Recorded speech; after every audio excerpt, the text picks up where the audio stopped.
अस्सलाम वालेकुम students. Today's topic is important reaction of halogen. सबसे पहले हम हैलोजन्स के बारे में देखते हैं। हैलोजन्स के लिए जो हम सिंबल यूज करते हैं this is simply x. X stand for fluorine, chlorine, bromine, iodine. Last one is astatine, लेकिन एक्चुअली उसकी हाफ लाइफ 8.3 है, यानी 8 घंटे 8.25 घंटों के अंदर वो डीकम्पोज होकर किसी और चीज़ के अंदर कन्वर्ट हो जाता है। सो मोस्टली हम हैलोजन की स्टडी में एस्टाटीन की स्टडी नहीं करते। हम मोस्टली क्लोरीन, क्लोरीन, ब्रोमाइन और आयोडीन इन 4 एलिमेंट की स्टडी करते हैं। अब सबसे पहला जो रिएक्शन है this is known as oxidizing properties और oxidizing reaction. Oxidizing properties or oxidizing reaction. Beta oxidation, addition of oxygen, removal of hydrogen, और उसके अलावा अगर हम बात करें तो रिडक्शन के लिए हम बात करते हैं removal of oxygen and addition of hydrogen. तो हम यहाँ पे ऑक्सीडाइजिंग प्रॉपर्टीज की बात करेंगे।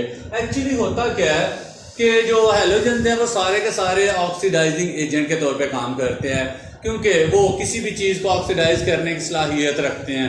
अगर हम इनकी आपस में बात करें तो सबसे ज़्यादा ऑक्सीडाइजिंग प्रॉपर्टी क्लोरीन की है, फिर क्लोरीन की, फिर ब्रोमाइन की और सबसे लीस्ट आयोडीन की। इन 4 में अगर कंपैरिजन करें, एक्चुअली अगर हम इनका रिएक्शन करवाते हैं या कोई भी प्रोसेस करवाते हैं तो हम सिंपली देखेंगे कि अगर F2 कहीं पे मौजूद किसी क्लोराइड के साथ रिएक्ट करे तो हमारे पास simply 2KF plus Cl2 produce होगा। यहाँ पे फिनोमिना क्या होगा कि फ्लोरीन जो कि फ्री स्टेट में है और क्लोराइन जो नेगेटिवली चार्ज है, जिसके ऊपर एक्स्ट्रा इलेक्ट्रॉन अवेलेबल है, जो उसने लेके अपना बैलेंस शेल कंप्लीट किए थे, वो अपने इलेक्ट्रॉन फ्लोरीन को डोनेट कर देगा, क्योंकि फ्लोरीन की ऑक्सीडाइजिंग पावर क्लोरीन से ज्यादा है। सो ये इलेक्ट्रॉन को लेने की कोशिश करेगा, इलेक्ट्रॉन को अपने अंदर अब्सॉर्ब करने की कोशिश करेगा, दूसरे से इलेक्ट्रॉन स्नैच करने की कोशिश करेगा। जब ये इलेक्ट्रॉन को स्नैच कर लेगा तो खुद पे नेगेटिव चार्ज डेवलप कर देगा, क्लोरीन वैसे का वैसा ही पड़ा रहेगा। अगर इसके साथ हम पोटेशियम को ड्रा करें तो यहाँ पे 2K प्लस, यानी ये वाली चीज इसके साथ अटैच होके 2KF प्रोड्यूस कर देगी। अब हम बात कर रहे हैं कि कहीं पे भी क्लोरीन किसी ब्रोमाइड के साथ रिएक्ट करे 2KBr तो ये रिएक्शन पॉसिबल होगा, क्योंकि फ्लोरीन ब्रोमाइड को भी ऑक्सीडाइज कर सकती है। तो हमारे पास simply 2KBr plus 2KF plus Br2 ये रिएक्शन पॉसिबल हो जाएगा।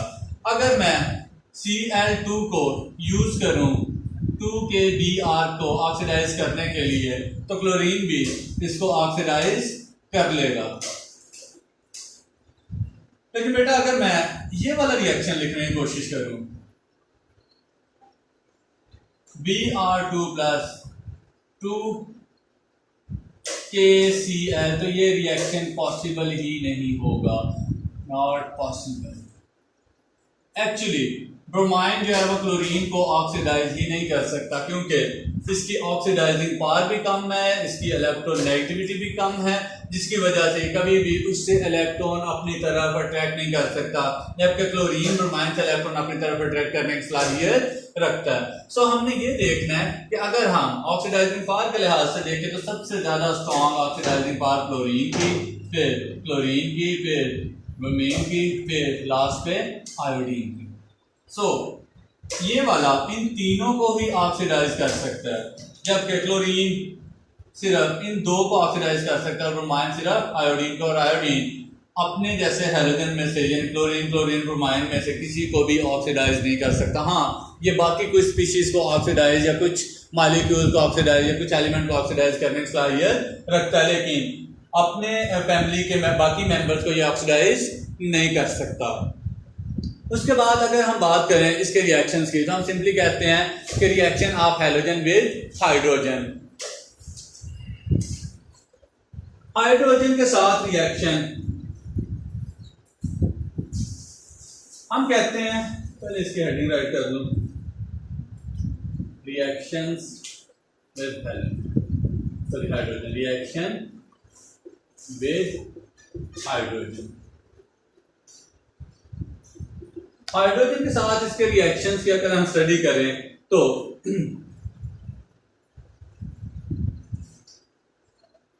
क्लोरीन, ब्रोमाइन और आयोडीन, इनमें से सबसे ज्यादा रिएक्टिविटी फ्लोरीन की है, उससे कम क्लोरीन की, उससे कम ब्रोमाइन को, लास्ट पे आयोडीन की। यही वजह है कि अगर हम क्लोरीन को और हाइड्रोजन को रिएक्ट करवाते हैं तो ये रिएक्शन डार्क कंडीशन के अंदर और कोल्ड कंडीशन के अंदर भी पॉसिबल होगा। 2HF, 2 हाइड्रोक्लोरिक एसिड या 2 हाइड्रोजन क्लोराइड मॉलिक्यूल मेरे पास आ जाएंगे। जबकि अगर मैं क्लोरीन का रिएक्शन करवाना चाहूँ तो मैं Cl2 और हाइड्रोजन, इन दोनों चीज़ों का रिएक्शन करवाना चाहूँ डार्क और कोल्ड कंडीशन में, ये रिएक्शन पॉसिबल नहीं होगा क्योंकि क्लोरीन की रिएक्टिविटी फ्लोरीन की निस्बत हाइड्रोजन के साथ कम है। तो यहाँ मुझे थोड़ी सी सनलाइट का सहारा लेना पड़ेगा, क्योंकि सनलाइट की मौजूदगी में ये रिएक्शन पॉसिबल हो जाएगा, क्योंकि हीट इंक्रीज होगी। हीट इंक्रीज होते ही इनका रिएक्शन पॉसिबल होगा। 2HCl, 2 हाइड्रोक्लोरिक एसिड या हाइड्रोजन क्लोराइड हमारे पास आ जाएंगे। इससे नेक्स्ट अगर मैं बात करूं ब्रोमाइन की, तो ब्रोमाइन का रिएक्शन हाइड्रोजन के साथ डार्क और कोल्ड कंडीशन में भी नहीं होगा, इवन के सनलाइट की मौजूदगी में भी ये रिएक्शन पॉसिबल नहीं होगा। तो हमें स्पेशली सनलाइट से ज्यादा हीट प्रोवाइड करनी पड़ेगी, जिसको हम सिंपली हीटिंग प्रोसेस कहते हैं। फिर जाके 2HBr ये वाला रिएक्शन पॉसिबल हो सकता है। और अगर हम बात करें लास्ट वाले आयोडीन की, तो आयोडीन की रिएक्टिविटी इन सबसे कम है। बहुत कम रिएक्टिविटी होने की वजह से ना तो डार्क और कोल्ड कंडीशन में रिएक्शन होगा, ना ही सनलाइट में, इवन हीटिंग करने से भी ये रिएक्शन पॉसिबल नहीं होगा। सो यहाँ पे हम हीटिंग के साथ साथ, हीटिंग तो हमारा कर चुके हैं चेक करने के लिए ये रिएक्शन पॉसिबल है कि नहीं। यहाँ पे हम एक आखिरी जो आखिरी हमारे पास ट्रिक है उसको यूज करेंगे, कैटालिस्ट। कैटालिस्ट एक ऐसी चीज होती है जो किसी रिएक्शन को फास्ट कर देती है, उसकी स्पीड को इंक्रीज कर देती है। याद रखिएगा ये कभी भी रिएक्शन में खुद को यूटिलाइज नहीं होने देती। 1 kg डाला, ऑन द एंड भी आपको 1 kg ही मिलेगा।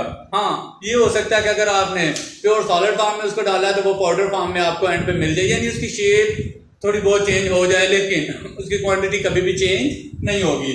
सो कैटलिस्ट की मौजूदगी में इस रिएक्शन को पॉसिबल करवाया जा सकता है। अगर कैटलिस्ट की मौजूदगी में भी ना होता तो मे बी हम कहते हैं ये आयोडीन के साथ इनर्ट है हाइड्रोजन, क्योंकि इनका रिएक्शन सेवरल कंडीशन में भी पॉसिबल नहीं हो रहा। सो इनके रिएक्शंस की अगर हम बात करें तो रिएक्टिविटी सबसे ज्यादा फ्लोरीन की, फिर क्लोरीन की, फिर ब्रोमाइन की और लास्ट पे आयोडीन की। आई होप बेटा आपको ये रिएक्शन समझ आ गए होंगे। इनको आपने अच्छी तरह लर्न करना है और इनके ऑर्डर ऑफ रिएक्टिविटी और ऑर्डर ऑफ ऑक्सीडाइजिंग प्रॉपर्टीज भी आपने याद कर लेनी है। Thank you, Allah Hafiz.